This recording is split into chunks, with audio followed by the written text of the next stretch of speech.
का क्वेश्चन ये है कि एक बंदा शादी करना चाहता है जर्मनी के अंदर ताकि वो जर्मनी आए, वो उसका क्या प्रोसेस है उसके लिए अस्सलाम वालेकुम। तो आज हमारे साथ जो है वो हमाद असलम भाई मौजूद हैं जो कि जर्मनी में होते हैं। और ये भी जर्मनी तकरीबन 1 साल इनको हो गया, इन्होंने ट्रैवल किया पाकिस्तान से जर्मनी। इनका भी यूट्यूब चैनल है, बड़ी अच्छी वीडियोस इनकी होती हैं, व्लॉग्स वगैरह भी ये बनाते रहते हैं।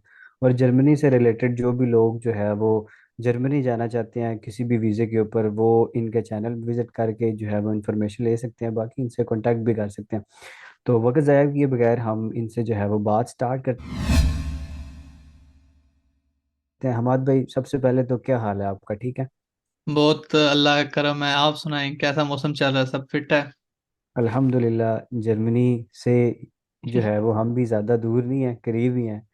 तो यूके से हम जैसे कि, तो सबसे पहले तो हमाद भाई ये बताएं कि आप जर्मनी आए कैसे, मतलब क्या प्रोसीजर था, क्या तरीकाकार था? कोई स्टूडेंट वीज़े पे आए, किस वीज़े पे आए, और क्या आपका जो है वो सारा प्रोसीजर था? ओके। अब मैं टू द पॉइंट बात करता हूँ तो मैं आया हूँ फैमिली रीयूनियन वीज़े पे। फैमिली रीयूनियन वीज़ा ये होता है कि अगर आपकी शादी किसी जर्मन सिटीजन से हो, मतलब आपका पार्टनर जो है वो जर्मन हो, ठीक है, या फिर जर्मन ना हो लेकिन यहाँ पे जर्मनी के अंदर रहता हो, अगर उससे आपकी शादी होती है तो वो पूरा दो दो एक साल का प्रोसेस है, जिस प्रोसेस के थ्रू फिर आप आ सकते हैं। बेसिकली आप सब में स्पॉन्सरशिप वीज़ा कह सकते हैं, फैमिली यूनियन वीज़ा कह सकते हैं, फैमिली वीज़ा कह सकते हैं, तो आप कोई भी नाम दे सकते हैं। इसमें डॉक्यूमेंट्स कौन से चाहिए होते हैं? जैसे आपने बताया कि 2 इयर्स का प्रोसेस है, तो वो प्रोसेस जो है वो क्या है, ये ज़रा। अच्छा, हाँ, प्रोसेस के लिए जो डॉक्यूमेंट्स चाहिए होते हैं उसमें सबसे पहले तो आपको, जब आप पाकिस्तान के अंदर एक शादी करते हैं, ठीक है, तो आपने पहले शादी की, उसकी आपने निकाह रजिस्टर किया, ठीक है, अपने निकाह रजिस्ट्रार में जहाँ पे आपकी शादी होती है, वो आपका एक एक पेपर होता है जो आपका डिजिटल पेपर होता है। एक आपका निकाहनामा होता है जो एक हाथ से लिखा होता है, और एक वो जनरेट करते हैं, ठीक है, कंप्यूटराइज फॉर्म में। एक वो होता है, फिर आपकी बर्थ सर्टिफिकेट चाहिए होता है, आपकी वाइफ का बर्थ सर्टिफिकेट, आपका बर्थ सर्टिफिकेट। फिर उसके अलावा बहुत से ऐसे डॉक्यूमेंट हैं जो कि आपकी एम्बेसी की वेबसाइट पे अवेलेबल हैं। आप एम्बेसी की वेबसाइट पे जाते हैं, फैमिली रियूनियन वाला एक आपको नज़र आता है, उस पर क्लिक करेंगे तो आपको एक लिस्ट मिल जाएगी, ठीक है, उसके अंदर आपके डॉक्यूमेंट है, जिसमें एक ये भी रिक्वायरमेंट है कि पास A1 लैंग्वेज सर्टिफिकेट होना चाहिए, कि मतलब आपको बेसिक जर्मन आनी चाहिए, कि आप जब यहाँ पे आते हैं आपको पता हो पानी किसी से लेना है, दुकान में जाके कोई चीज़ लेनी है, तो आपको ये सारी चीज़ें आपको जो है ना, और उसमें और आपकी FRC चाहिए होता है, और बहुत सी ये जो बेसिक डॉक्यूमेंट्स चाहिए होते हैं। तो डॉक्यूमेंट्स में आपको जो लिस्ट है वो आपको मिल जाएगी। आपको मैंने बड़े बड़े डॉक्यूमेंट बता दिए जिसमें आपको लैंग्वेज सर्टिफिकेट और बाकी चीज़ें चाहिए होती हैं। अच्छा, लैंग्वेज सर्टिफिकेट की आपने बात की, A1, तो ये पाकिस्तान में कौन से इंस्टीट्यूट से लोग जो है वो कर सकते हैं?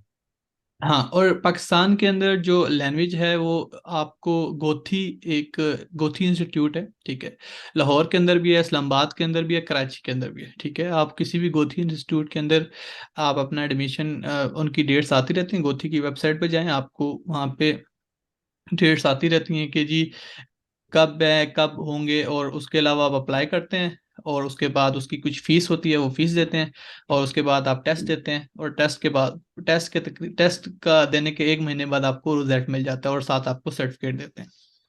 अच्छा हमाद भाई, मुझे जहाँ तक मेरा नॉलेज है, आपकी ये शादी शायद किसी फैमिली में ही, मतलब कोई आपके रिलेटिव्स होंगे वहाँ पे हुई होगी, ऐसे ही है? बिल्कुल ऐसा ही है। मेरी फैमिली के अंदर ही, मतलब के कजन्स, जो पेरेंट्स के कजन्स के मतलब थ्रू, मतलब आप कह सकते हैं कि दूर पर के नज़दीक पर के, मतलब रिश्तेदार ही आप कह सकते हैं जिनमें तो शादी हुई है। एक एक जो मेरे जैसा बंदा है जिसका कोई जर्मनी में नहीं है और वो जर्मनी शादी करके आना चाहता है, तो उसका क्या प्रोसीजर है? वो कैसे कोई बंदा ढूंढ सकता है कि जिससे वो शादी करके जर्मन आ जाए? हाँ, आप आपका क्वेश्चन ये है कि एक बंदा शादी करना चाहता है जर्मनी के अंदर ताकि वो जर्मनी आए, वो उसका क्या प्रोसेस है उसके लिए आपको। अब ये प्रोसेस तो बड़ा आपने ट्रिकी सवाल पूछ लिया है कि वो बहुत से ऐसे रिश्ते हैं, ठीक है, पाकिस्तान के, देखो असल में ना, मैं आपको हमजा भाई एक ऑनेस्ट बताऊं, अब यूके के अंदर भी बहुत सी फैमिलीज हैं, वो प्रेफर करते हैं कि यार कोई पाकिस्तानी, क्योंकि पाकिस्तानी कल्चर एक कल्चरल वैल्यूज हैं पाकिस्तान के अंदर, ठीक है। तो वो ये प्रेफर करते हैं कि ऐसा मतलब पाकिस्तानी हो, यूके के अंदर भी और इस तरह जर्मनी के अंदर भी बहुत सी ऐसी फैमिलीज होती हैं जो कि अपनी औलाद के लिए, अगर लड़का है तो उसके लिए अच्छी लड़की जो पाकिस्तान से ढूंढ रहे होते हैं, और अगर लड़की है उसके लिए अच्छे रिश्ते। तो आपको ऐसे कोई ग्रुप्स होते हैं, ठीक है। जर्मनी के अंदर भी ऐसे एक दो मैंने ग्रुप देखे हैं जिसके अंदर वो मैरिज मैरिज टाइप के, तो उस ग्रुप में आप ज्वाइन कर लें, ठीक है। तो उस ग्रुप के अंदर अक्सर रिक्वेस्ट आई होती है, मैरिज प्रपोजल आए होते हैं, या फिर कोई ऐसी आंटी ढूंढनी पड़े अपने मोहल्ले आसपास में जो कि बाहर रिश्ते करवाती हो, तो उनके पास भी ये प्रोसेस हो सकता है। ये दो जो है ना मैंने आपको बता दिए। अच्छा, इसके लिए जो कि जर्मनी में आमतौर पे सुना जाता था कि यहाँ पे ब्लॉक अकाउंट चाहिए होता है, यहाँ पे बैंक स्टेटमेंट, तो ऐसा कोई इस फैमिली यूनियन वीज़े के लिए भी ऐसे कुछ चीज़ें, डॉक्यूमेंट्स चाहिए? नहीं, फैमिली यूनियन के लिए आपको ऐसा कुछ ब्लॉक अकाउंट वगैरह नहीं चाहिए होता, लेकिन अब डिपेंड करता है कि अगर आप सिटीजन से शादी करते हैं, जर्मन सिटीजन से, उसकी रिक्वायरमेंट थोड़ी इजी है। मतलब उसके लिए आपको ये नहीं चाहिए कि आप को कोई बड़ी स्पेस चाहिए, ठीक है। कि अब यहाँ पे जो अगर फर्ज करें कोई जर्मन सिटीजन नहीं है, ठीक है, एक आम बंदा जो यहाँ पे रह रहा है, यहाँ पे काम कर रहा है, उसको उसकी रिक्वायरमेंट ये होती है कि फिर उसने एक जगह, मतलब एरिया, स्पेसिफिक एरिया होता है कि 36 क्वाड्रेट मीटर का उसके पास अपार्टमेंट होना चाहिए जिसके अंदर वो अपनी फैमिली को अकोमोडेट करेगा, ठीक है। और उसके पास कोई ब्लू कार्ड हो, या फिर उसके पास कुछ सैलरी होनी चाहिए जिसकी वजह से वो आके मतलब वो अपनी फैमिली को सपोर्ट कर सकता है।